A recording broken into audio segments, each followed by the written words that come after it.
When I first set foot on these decks back in the late 1500s, no one would have called the Dutch great sailors or even traders. We were a small nation, not well known, and not even considered a competitor to the great powers of Europe. Back then, the Netherlands was more like one gigantic shipyard than a country.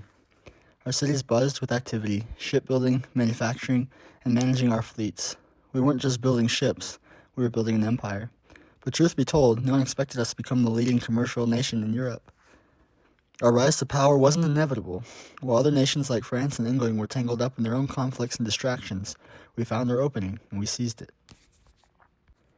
At first, we joined the Columbian Exchange in a modest way, carrying Brazilian sugar from Portuguese colonies to northern Europe, but it didn't take long before we took a more direct role, transporting goods like tobacco, fur, and sugar straight from the Americas. Our focus was always on trade and profit, not conquest. In 1602, everything changed. A group of ambitious Dutch merchants, frustrated by souring relations with Portugal, founded the Dutch East India Company, or VOC. We took inspiration from the spice trade booming in Southeast Asia, and with that we turned our gaze eastward. The VOC wasn't just another trading company. It was something entirely new. Its practices were revolutionary. It created the concept of buying and selling shares, laying the groundwork for the modern financial system.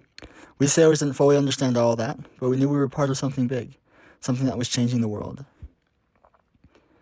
Not long after, the Dutch West India Company, or WIC, came into the picture in 1621.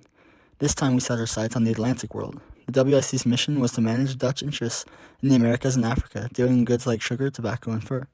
We claimed land in the New World, like New Netherlands, which you know today as New York, and Dutch Guiana, now Suriname. We even ventured into Brazil, a place that offered the best commercial opportunities for us outside of Europe. But unlike the Portuguese and Spanish, who were on a mission to convert souls, the Dutch were different. We didn't come with missionaries or holy crusades. We came to trade. That's why while the Portuguese and Spanish pushed their religion on everyone, we focused on making money.